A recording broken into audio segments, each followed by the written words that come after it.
Hello and welcome to the Strong, Healthy, Happy podcast. I am your host, Debra. And as always, I am really pleased to be here today. I'm back recording on my regular Sunday morning. It is the highlight to my Sunday. I get so much pleasure out of recording these podcasts and hearing from all of you, my listeners, whether you contacted me via social media or through email. It is always great to hear from you, hear your feedback and how much you're enjoying the podcast. And I also want to reassure you that I welcome questions. And if there is anything that you would like me to talk about that I haven't yet covered in any of my podcasts, please let me know. And then I can add it to my list of things to record. And if you're thinking of it, so is somebody else. And so it is definitely something that I should talk about. So please do let me know. If you're here for the first time, welcome. Please do go back and listen to some of my previous episodes, if not all of them. And then you can catch up on all the other subjects and topics that I've talked about. My goal of these podcasts is to support and help and reach more women, improve their health and feel great and be the best versions of themselves. And through these podcasts, I can share some tips and cover topics that are very common, whether they be struggles that people are having or just tips to help support you on your way to improving your health and a healthier version of yourself. Now, today's episode, this is episode 19. Every time I call out the episode in my podcasts, I surprise myself. I'm really pleased that I've got to episode 19.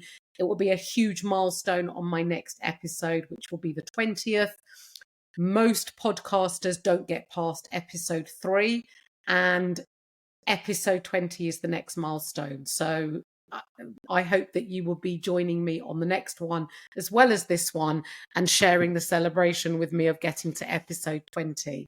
Now, today I'm talking about exercising for your health and not for calories, and what this means. Why am I talking about it? How is that relevant to you? Maybe you're not exercising for calories, or maybe you are, and maybe you're very focused on the amount of calories you expend from a particular exercise, and you rate the worthiness of the exercise based on the amount of effort and calories that you're putting into it. And I want to just explain to you in really simplistic terms, and I'm going to be doing a whole podcast episode on this, but it's called energy balance. And your energy balance is basically the amount of calories that you consume and that you intake through food and drink versus the amount of calories you expend via movement, staying alive, exercising, digestion, and all these things that contribute to the amount of calories that you expend. And if you're trying to lose weight, you want to consume and intake less than you're expending. If you want to maintain your weight, you're looking to have an equal amount of calories in versus calories out. And if you want to gain weight, perhaps you're looking to build muscle tissue and you want to just eat in a very small surplus, then you want to your intake of food and drink is going to be slightly more than the calories that you expend. And this is what energy balance is. Now, in terms of exercise, a lot of people, and years ago, I was probably one of those people that would exercise and focus purely on the amount of calories that I would expend or that people expend from the activity that they choose. So whether it be running, whether it be aerobics classes, whether it be the gym, swimming, any form of exercise, if you are focusing on the calories, you are missing a really big point of the reason why you're exercising and the actual contribution exercise has if you're using it as a way to lose weight and burn calories. Now, if you think of a pyramid and that pyramid represents all the calories that you stack up that contribute to your energy expenditure, i.e., the amount of calories that you expend in a day, if you think about the very tip to the pyramid, that is where your exercise contributes to the amount of calories that you're expending in a day. The very, very top, very small triangle at the very top of the pyramid. That is the contribution that your exercise is having on the amount of calories that you expend in a day. Now, if you think of the whole pyramid, it is a tiny amount that exercise contributes to your daily energy expenditure, because it's a very small amount. And if you think about it, when you take part in exercise, no matter what that exercise is, it might be an hour, maybe it even might be 2 hours. But if you think about having 12 hours in your day, it actually contributes in time quite a minimal amount when you're looking at your day of a 12-hour day. So what we have to look at when you're expending calories is what you're doing for the other number of hours in your day. So if your exercise is 1 hour, what are you doing for the other 11? And this is where often the more calories are expended outside of exercise. And I'm going to go into that in deeper and further in my energy expenditure, energy balance podcast, which I'm going to do separately. But if you are exercising purely as a means to burn calories, yes, you will expend a number of calories. And yes, they will contribute to the amount of calories that you expend, burn in a day, but it's not as much as you think. And what often happens when people undertake exercise is their actions are impacted for the rest of the day. So maybe you can relate to this. Have you ever been for a run? And I'm using running as an example. It can be any form of exercise.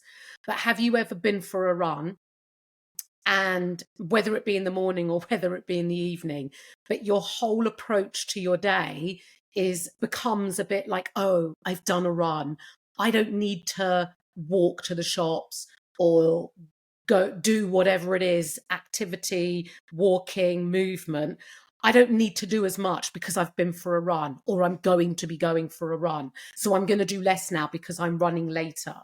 And you tend to move less, and it might be subconsciously, may not be consciously, but you move less when you've undertaken exercise. And like I say, it might be a subconscious thought. You might even fidget less because you've taken part in exercise, and so you have this drive to do less. And this is what can often happen, and studies have shown that as well. Now, the other thing that can happen when you've undertaken exercise is you feel so great for undertaking exercise that you almost use your exercise and the calories that you've burnt as a result of that exercise as justification to earn food or drink, glass of wine. And I led running sessions for many years, right? Group running sessions with an amazing group of women. And I would often hear at the end of a running session, oh, such a great run, oh, brilliant, I deserve, or I've earned my glass of wine tonight, or I've earned the donut that I've been not letting myself have, but now I've earned it.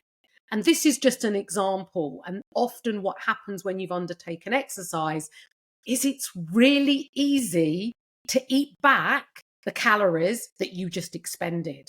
And the amount of calories that you expend that you might be looking at on your activity watch, Fitbit, whatever it is it's a very inaccurate measure. It's not an accurate measure of what you've actually expended really physiologically. And it is not that easy to eat back. So, maybe you've done an hour's run, you might have burnt 300-400 calories, couple slices of toast, something on it. Or, if you think what 400 calories is, it's not that much really, especially if you're having high calorie snacks.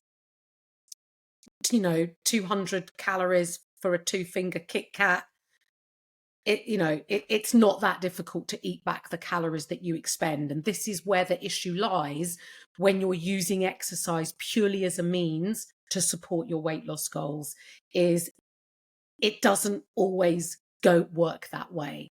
Now, there are so many reasons why you should be exercising, and exercising for calories isn't really one of them, right? It's there, it's on the list, but it's way down on the list. There are so many reasons why you should be exercising, and there are so many benefits to your physical, physiological, and mental health as a result of exercising. And I'm going to touch on a few of them. But before I do, what I really want to emphasize is how great exercise makes you feel. And I often know, because I coach a lot of women and I've worked with a lot of women over many years, is when I sit here or I stand next to someone and I give them all the physical reasons and physiological reasons why they should exercise, your long-term health, support the aging, and all these amazing reasons why you should be undertaking exercise. They are important and they are perceived as important, but often they're not impactful enough in how you feel today, right now, in motivating you to exercise for health. And I get that, because if you're feeling pretty good in yourself today and trying to imagine your future self and the benefits that exercise is having to your health can sometimes be really difficult. But I want to talk about the here and now and the reasons why I exercise, and maybe you can take on board what I'm sharing with you and apply it to yourself. And one of the best reasons of exercising, whatever the form of exercise is, it could be walking, it could be running, it could be anything that you choose to do, is how it makes you feel. And I coach my clients always taking into consideration as a priority them feeling good. And I want my clients and I want you, the listener, to be doing all the things that make you feel good in how you feel every single day right now, as well as the long-term health benefits. And exercising makes you feel good. It will improve your mental well-being. It will reduce your stress. Exercise can increase feelings of low mood, anxiety, depression. There are so many benefits on how exercise can help you feel in terms of your mental well-being. And for that alone, exercise is really, really powerful. And you don't have to be out there slogging your guts out for hours and hours. Even a 10-minute walk can improve how you feel dramatically. So first and foremost, you are exercising for how you feel. Now, if your exercise is making you feel good, so it's important you do something you enjoy, as well as including exercise that is going to support you depending on what your goal is, because you want to be doing the right type of exercise to support your end goal, whatever that is, alongside the exercise that you enjoy. And if you enjoy the exercise that you're doing, you are more likely going to continue doing it. And you will build that into a habit. It will become a habit when you keep repeating it. And after a while, it will become routine. And on those days where you may not feel like it, you will remind yourself how good it makes you feel. And that is what is going to get you out the door to do the exercise that you choose to do, because you know how good it makes you feel. You're not going to get out the door because you're going to, reduce your risk of heart disease, which is extremely important. But it's not going to be enough right now, today, to get you out the door. But you improving how you feel, your mood, your mental well-being, your happiness, your energy, that's what you have to focus on right now to get you out the door. And when people say to me, Debra, how do you stay so motivated? How do you keep doing things? How do you get out and exercise on your own? How do you do it all these years later? And the reason why I'm able to do it is I don't rely on motivation. I focus on how good it makes me feel. Now, don't get me wrong, some days it is really hard to get myself out the door, but I know that I need to get out the door because I'm going to feel great once I've done it. And that feeling that I know it gives me is enough to get me doing what it is that I need to do. Now, I will also say that there are obviously going to be some days where you may need a rest. And obviously, sometimes, not obviously necessarily, because sometimes it's hard to take rest. Some people find it very hard to take rest. I am one of those people, but sometimes rest will serve us better than pushing through a workout.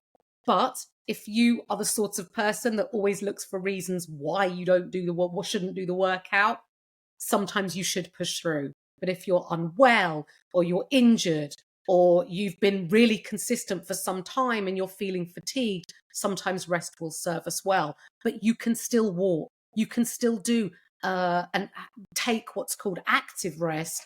That is still movement, but at a much reduced level of intensity. So you still get to feel good, but without pushing yourself too hard.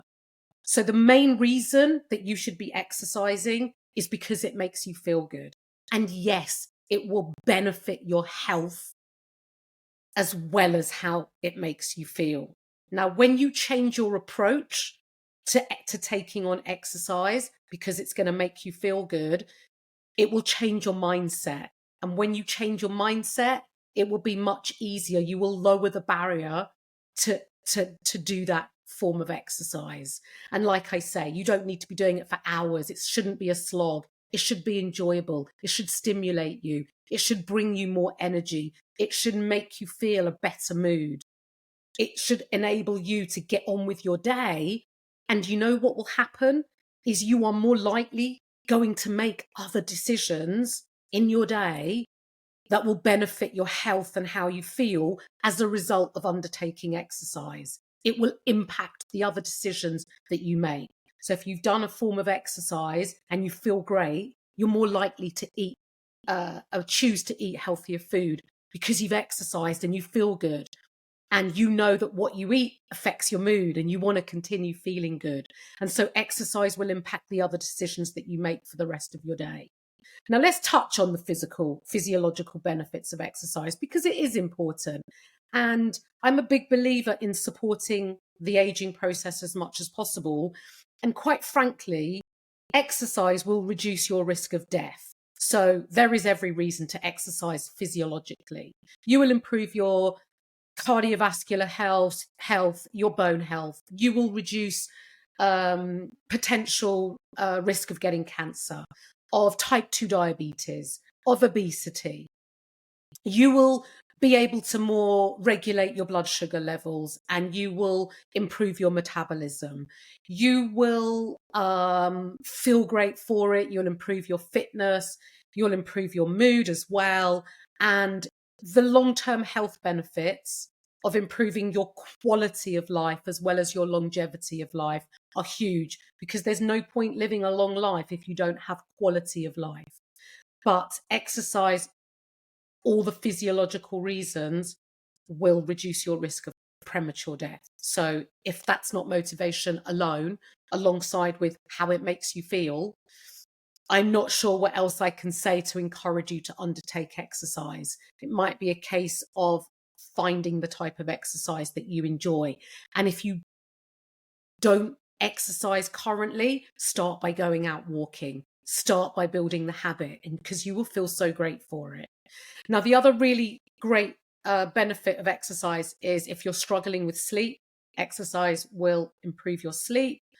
And it will also help you manage your weight or weight management or weight loss because exercise, yes, it expends calories, but you're not relying on those calories expended from exercise to get your weight loss results. It's just a contributor. To lose weight or to maintain your weight, you have to manage your calories and the amount of food and drink you're drinking. The exercise will support it, but don't rely on it. The other reason why you should exercise for how it makes you feel, as well as your health, is because you will be able to maintain it long term. If you are solely exercising for calories and you don't make progress, the likelihood of you quitting exercise because it's not working, it's not helping you lose weight, is going to be very high. And then you'll sack it off and you won't do it. And unbeknown to you, you're going to be missing out on so many huge benefits, which you now know because you've listened this far to get to this point in the podcast. If you switch that mindset and focus on exercising because of how it makes you feel, you are more likely going to keep doing it long term. And you won't be reliant on motivation. You can't rely on motivation. Remember, motivation isn't a feeling. Motivation is a result of you doing the consistent actions like exercise that accumulate, that make you feel good, that impact your other decisions, that may help you make better nutrition choices and food choices. And it will be the results of those things when you start to feel good for them and you start to make progress towards your goal. That's what will give you the motivation to keep going. So remember, exercise for how it makes you feel and not for calories. The other benefit of exercise is that it will enable you to connect your mind and body a lot more, and tuning into how you feel and the mental well-being that exercise brings you will help benefit your physiological health as well. Just going back to changing your mindset and your approach to exercise, I forgot to include, something really important, because exercise is something you get to do. You don't have to do it. You get to do it.